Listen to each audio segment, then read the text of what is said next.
আসসালামু আলাইকুম। আমি মোসাম্মদ আরজুনা আক্তার। আমি যুব উন্নয়ন অধিদপ্তর দিনাজপুর থেকে 1 মাস ব্যাপী ইউথ কিচেনের আওতায় রান্না বিষয়ক প্রশিক্ষণ গ্রহণ করলাম। আর এই প্রশিক্ষণের যিনি শিক্ষক ছিল তিনি হচ্ছে আমাদের দিবা ম্যাডাম।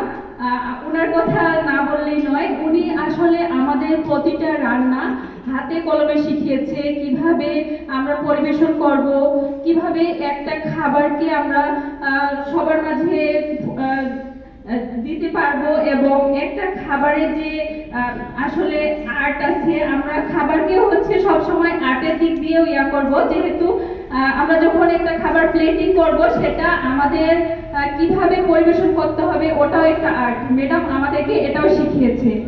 প্রতিটা খাবারই ম্যাডাম অনেক যত্ন সহকারে আমাদের হাতে কলমে শিখিয়েছেন।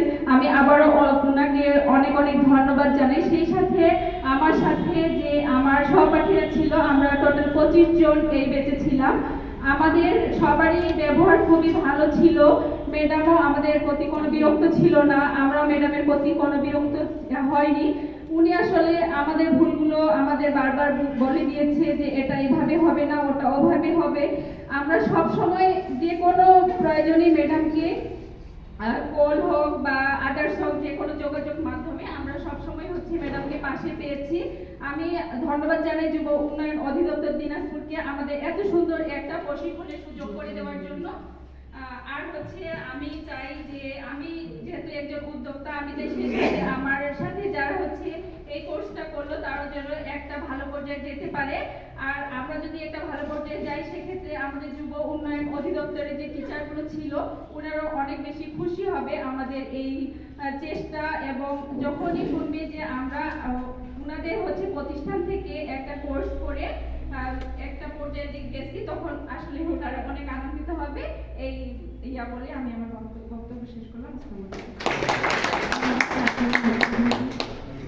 অনুষ্ঠানের এই পর্যায়ে আমাদের আকাঙ্ক্ষিত প্রধান অতিথির বক্তব্য শুনবো। জনাব S M Habibul Hasan sir, অতিরিক্ত প্রশাসক, শিক্ষা ও আইসিটি বিভাগ।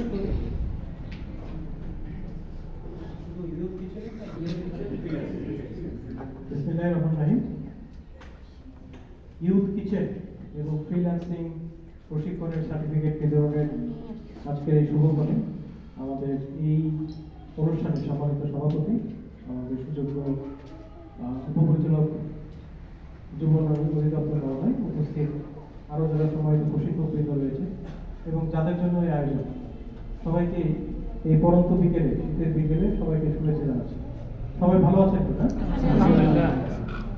আজকে তো ভালো থাকার কথা না, কারণ শেষ দিনটা একটু বেদনাদায়ক হয় যে একসাথে অনেক দিন একসাথে থেকে প্রশিক্ষণ কোর্সটি করেছি, সবার মধ্যে একটা দারুণ সৌহার্দ্য সম্পর্ক হয়েছে, আবার এটা ভেঙে যাচ্ছে, তাই না? নিয়ম করে প্রতিদিন ক্লাসে আসা, এখান থেকে কিছু শেখা, এই জিনিসগুলো কিন্তু মানে স্মৃতিতে থেকে যায়। সেই কারণে শেষ দিনটা একটু অন্যরকমই হয়। আমরাও যখন বিভিন্ন প্রশিক্ষণে যাই, শেষের দিনটা একটু ব্যতিক্রম হয়, অন্যরকম। যাই হোক, এখানে মানে যে দুটি প্রশিক্ষণের কথা এখানে আলোচনা হলো, ফ্রিল্যান্সিং এবং ইউথ কিচেন। ইউথ কিচেন এটা একটা ব্যতিক্রমী। আমরা কিন্তু অনেকেই আমাদের কাজগুলোকে অনেকভাবে মূল্যায়ন করে থাকি, ছোট হিসেবে ভেবে থাকি।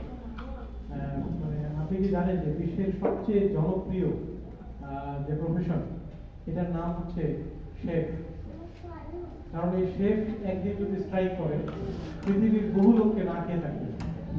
আমি আপনি বাঙালি, আমরা হয়তো কোনোভাবে আলু ভর্তা ডিম ভাজি দিয়ে চালিয়ে দিতে পারবো, কিন্তু ব্রিটেনের রাজা কিং চার্লস সে কি করবে? তার পক্ষে সম্ভব? আমেরিকার প্রেসিডেন্ট ডোনাল্ড ট্রাম্প, তার পক্ষে সম্ভব? তো সেই কারণে বিশ্বের মানে সবচেয়ে গুরুত্বপূর্ণ পেশা হচ্ছে এই শেফ বা রন্ধনশিল্প। যুগ যুগ ধরে, শুধু এটা আজকে না। আমরা যদি বিভিন্ন ধরনের খাবারের কথা চিন্তা করে দেখি, দেখবেন যে আমাদের খাবারগুলো, বিখ্যাত খাবারগুলো, এগুলো সব মোগল আইটেম থেকে শুরু হয়েছে। হায়দ্রাবাদি বিরিয়ানি, হ্যাঁ, বিভিন্ন ধরনের বিরিয়ানি, এগুলো কোথা থেকে এসেছে? এগুলো মোগলদের খাবার ছিল, মোগল সম্রাটদের খাবার ছিল। অর্থাৎ এই খাবারের বিষয়গুলো যুগ যুগান্তর থেকে আসতেছে। হ্যাঁ স্যার, আমি যুব উন্নয়ন অধিদপ্তরে আছি। আমার এখান থেকে হয়তো 10 মিনিট লাগবে। একটু একটু ধরে রাখেন। হ্যাঁ। ও আচ্ছা, আমি চলে আসবো আর কি 10 মিনিট লাগবে। এটাও ক্লিয়ার হিসেবে কাজ করতে হবে। তো যেটা বলছিলাম যে এটা খুবই ভালো একটা প্রশিক্ষণ। আমি মনে করি যে এখন ঘরে ঘরে কিন্তু এটা জনপ্রিয় হচ্ছে। বিশেষ করে করোনার সময় আমরা দেখেছি যে সেই সময় বাড়ি ঘরে রান্না বান্না মানুষের কাছে কিন্তু ব্যাপক আকারে মানে তারা এই সার্ভিসটি দিয়েছে। আর আমাদের যে বেকারি আইটেমগুলো, এগুলো যদি আমাদের জানা থাকে, আমরা একটু খেয়াল করে দেখি যে আমি ছোটবেলাও একটা প্রোগ্রাম খুব বেশি দেখতাম, সিদ্দিকা কবির রেসিপি। দেখেছেন না আপনারা? হ্যাঁ, সিদ্দিকা কবির রেসিপি, এটা কিন্তু মানে ছোটবেলা বলা ঠিক হয় না, বড়বেলা থেকে এটা শুরু হয়েছে। এটা আমি নিয়ম করে অনুষ্ঠানটি দেখতাম। হ্যাঁ, তো মানে যে খাবারের মাধ্যমে যে একটা দারুণ আর্ট আছে খাবার তৈরি করার ক্ষেত্রে, এটা তিনি কিন্তু প্রমাণ করেছেন।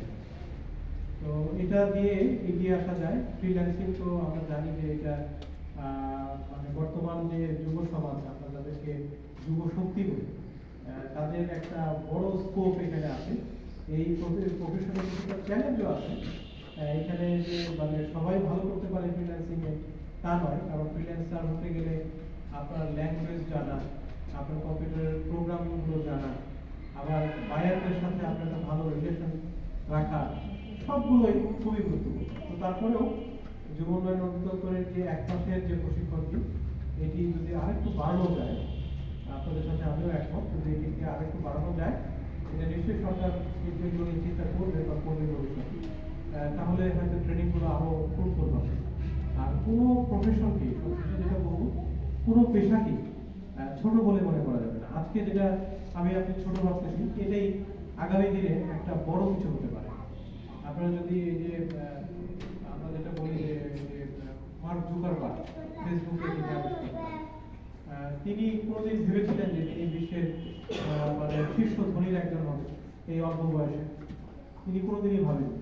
হঠাৎ করে একটা সামাজিক যোগাযোগ মাধ্যম বন্ধুদের মধ্যে ব্যবহার করতে করতে সেটা একটা সময় হয়তো অনেকেই সমালোচনা করেছে, আজকে সারা বিশ্বের মানুষ এটি ব্যবহার করে। একইভাবে এই যে আরেকটি সফটওয়্যার কোম্পানি, যেরকম যেটাকে আমরা বলি উবার, ঢাকায় গেলে আমরা অনেক সময় মোবাইল থেকে এই উবার ব্যবহার করে থাকি। এই উবার এমন একটি প্রতিষ্ঠান যে আপনার নিজস্ব কোনো গাড়ি নাই তাদের, কিন্তু সারা বিশ্বের গাড়ির যত ট্যাক্সি সার্ভিস তারা দেয়। এই একটা ছোট্ট উদ্যোগ তার জীবন চেঞ্জ করে দিয়েছে। তো সেটাই, আমাদের কোনো উদ্যোগকে ছোট মনে করা যাবে না, কোনো প্রফেশনকে ছোট না, এটা নিয়ে এগিয়ে যেতে হবে অদম্য মনোবল নিয়ে। তো যুব উন্নয়ন অধিদপ্তরকে ধন্যবাদ জানাই যে তারা এই ধরনের প্রতিষ্ঠান, তারা যেভাবে এই অনুষ্ঠানগুলোর আয়োজন করেছে, বিশেষ করে ইউথ কিচেন, এটা একটা নতুন ধারণা। আমার মনে হয় যে যদি এটি ভালোভাবে আমরা গ্রহণ করে থাকি, নিশ্চয়ই একটা পরিবর্তন আনবো। তো সবাইকে আবারও সোনালী ভবিষ্যৎ সবার জন্য প্রত্যাশা করে আমার কথা শেষ করছি। আমাকে এখানে আমন্ত্রণ জানানোর জন্য ধন্যবাদ এবং কৃতজ্ঞতা জানিয়ে আমার কথা শেষ করছি। ধন্যবাদ। ধন্যবাদ।